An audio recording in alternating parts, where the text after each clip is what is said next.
Whilst a lot of love rightfully goes to the horror giants of the big screen, TV horror can often go toe-to-toe with the brilliance of horror cinema. But when these shows come to an end, they often differ from their movie counterparts. However, some horror shows decide to completely sucker punch their viewers with an ending that leaves you reeling. These shows did just that, leaving audiences broken, horrified, and talking about the ending in question for years to come on nerdy film websites. Speaking of, I'm Tilly from What Culture Horror, and these are 10 amazing horror TV shows with soul-destroying endings.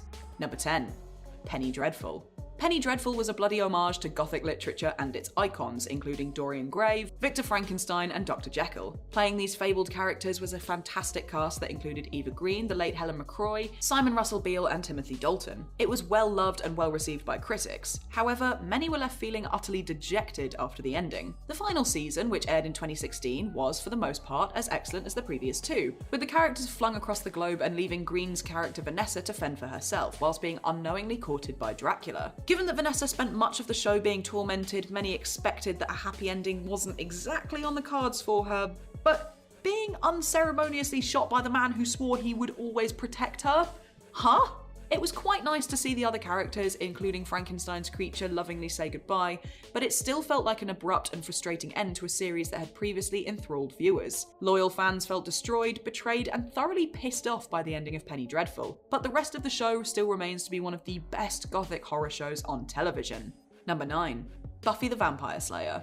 There isn't much to be said about the cult series that hasn't already been said time and time again. Joss Whedon's tale of the Summer Slayer changed television history and was a bloody good show to boot. However, all good things must come to an end, and the finale of Buffy was nothing short of heartbreaking. Over the 6 seasons, viewers had seen plenty of characters grow and change, but none of them grabbed our hearts like the peroxide vampire Spike. We watched Spike transform from bad boy antagonist to beloved romantic lead, and his sacrifice to save Buffy will forever be remembered as a heroic act of love. Their tearful goodbye was matched by the tears of the audience who also bid Spike farewell. To make it worse, the familiar Sunnydale falls into the Hellmouth crater, symbolising the end of Buffy's duty in a bittersweet moment. It truly felt like goodbye, and many fans simply weren't ready to do so. Number 8. Bates Motel. Norman Bates was already a strangely sympathetic character, and the hit series that acted as a prequel to both the Psycho book and subsequent film only aided that view. Freddie Highmore's stellar performance made audiences see that Norman, while certainly far from innocent, was far more complex than the original story let on.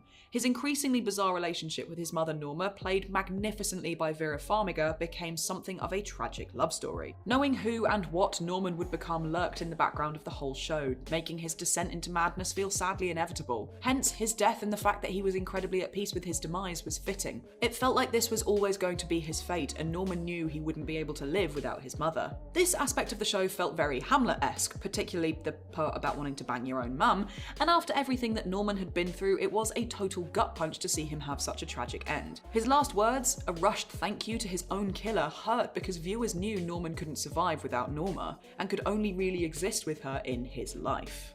Number 7. Squid Game.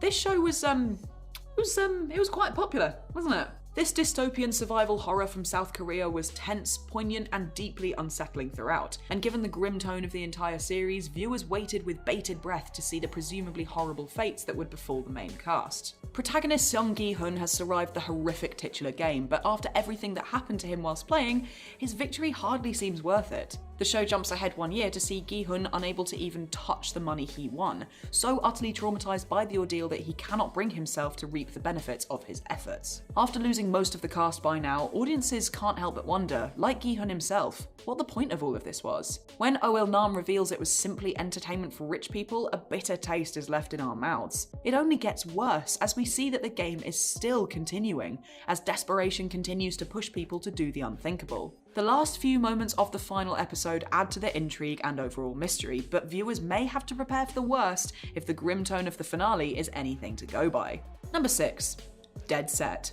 This hugely underrated British miniseries was created by Charlie Brooker, who would go on to create the fantastic and horrifically depressing Black Mirror. The seeds for this later programme are clearly sown in Dead Set, with the premise being a zombie outbreak, something we've all seen before, but the difference here is that Dead Set takes place during a season of the TV show Big Brother. Like Brooker's other work, it's incredibly meta, which adds to the creeping dread that becomes incredibly tense fight scenes and close encounters with the undead. The cast of characters feel real, which is aided by the fact that some of the characters characters are actually contestants from previous seasons of Big Brother. Plus, anything with Riz Ahmed in is bound to be good. By the 5th and final episode, most of the characters have, well, had their flesh out by zombies, and the last few standing simply realise there is no way out. It slowly dawns on them and the audience that they are all just simply f***ed. Perhaps the most jarring element of this ending is that protagonist Kelly, who we were sure would survive this whole ordeal, is now a zombie, watching Big Brother on the E4 channel. It's haunting, subtle, and makes you feel absolutely bloody miserable.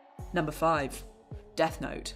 One of the most iconic anime of all time had one hell of an emotional ending. The series was intelligent, suspenseful, and really bloody dark. At the heart of the drama was twisted genius Light Yagami, who, using the titular notebook, vowed to cleanse the world of evil. But, as is often the case, power corrupts. Light is far from innocent at the start of the show, but his intentions were at least somewhat honourable. Sacrificing anyone who stands in his way, Light's brutality catches up with him by the end of the show, as he is confronted and cornered. Thinking he has outsmarted everyone, which he usually has, Light's final plan falls around him. Like Icarus, he was blinded by ambition, and it was his downfall. His fate is simple. The Shinigami Ryuk writes Light's name in the Death Note, and Light dies of a heart attack. What seems like a fairly tame death scene is made far more melancholy by the beautiful artwork and haunting music. The sun sets on Light, alone in the world despite the adoration he received as Kira. The music abruptly halts. Ryuk writes the name, and Light unceremoniously dies on a flight of stairs. It's bittersweet, and even after everything Light has done, you can't help but get a lump in your throat as the credits begin to roll. Number 4. American Horror Story: Murder House.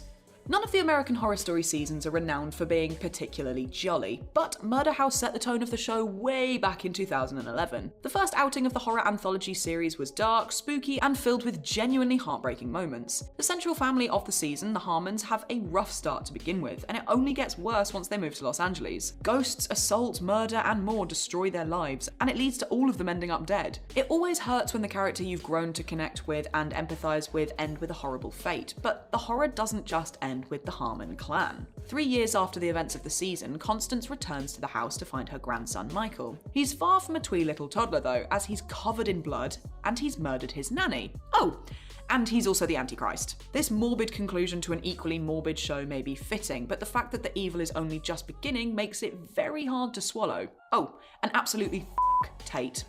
As you were. Number 3. Twin Peaks Season 2. For a truly bonkers, weird, and downright head-melting show, Twin Peaks packs a surprisingly emotional punch. What began as an intriguing murder mystery soon spiraled into what can only be described as mad art, with theories being discussed to this day. Despite Season 3 coming out in 2017, the 25-year time gap made many think that the end of Season 2 was the end of the show altogether, and what an ending it was. After everything that had happened, it finally seemed as if the cryptic messages, weird visions, and genuine terror had come to an end. Well, as usual, David Lynch pulled the rug out from under our feet and revealed that Dale Cooper was trapped in the Black Lodge. It was his doppelganger who had escaped, and that horrific image of Cooper's cackling, blood-covered face is not easily forgotten. While Season 3 did progress the story from that jaw-dropping cliffhanger, it was seen as the definitive ending to the show for years, and it was absolutely devastating. Number 2. Hannibal. This is without a doubt one of the best horror shows ever put on television. It's visually breathtaking, masterfully crafted, and absolutely grim. Detailing the lives of FBI profiler Will Graham and the infamous Dr. Hannibal Lecter, the two engage in an intricate game of cat and mouse that draws them closer and closer into one another's lives. Mads Mikkelsen and Hugh Dancy play Lecter and Graham brilliantly, but it becomes clear that their relationship is doomed to self-destruct. Unable to exist with the other, but unable to fully be themselves without the other. Can you tell that I could talk about this show for a very, very long time? The two end their journey in battle. Bloodied and bathed in moonlight, they team up to kill the Great Red Dragon together, and are left clutching one another on the edge of a cliff. They seem to realise that they have completed one another, and that there is nothing left to do. And so Will pulls them over the cliff's edge. Like the rest of the show, the scene looks gorgeous, but it hurts to watch. Perhaps what makes it more painful is that the show was cancelled early, and that more tales of Lecter and Graham were to be told. Fingers crossed that Hannibal gets renewed, mainly just because I want to know if Will's dogs are okay. Number 1. The Haunting of Bly Manor. After the success of Mike Flanagan's initial Netflix series, The Haunting of Hill House, many wondered if he'd be able to recapture that magic when Bly Manor was announced. Well, good news and bad news. As usual, Flanagan knocked it out of the park. The bad news is that the emotional trauma of Hill House was ramped up to 11 the second time around. The entire show is no stranger to sadness, with tragic death, unrequited love, and heartbreak nipping at the heels of almost every character. But the likability of the show's romantic leads, Danny and Jamie, helped to add sprinkles of hope into the darkness. We just knew, though, despite our best hopes, that something bad would happen to them. By the end, however, the two have seemingly escaped the ghosts and terror, until it's revealed that the lady in the lake still haunts Jamie, and Danny sacrifices herself for her lover. To make things more devastating, it's revealed that the narrator is in fact Jamie herself, telling the tale of her lost love. And then, because Flanagan just wants to twist the knife when it's in as deep as it can possibly go, it turns out that Danny's ghost watches over Jamie every night because her love is stronger than death. Bittersweet, genuinely beautiful, and a haunting end to a haunting tale. And that's our list. Did the ending of this list leave you aghast and devastated with grief because we didn't feature something? Let us know down in the comment section below. If you enjoyed the video, don't forget to like, subscribe, and swing on by our channel again to catch more creepy content. I've been Tilly, and this has been What Culture. Thank you so much for watching, and I'll see you again soon. Until next time.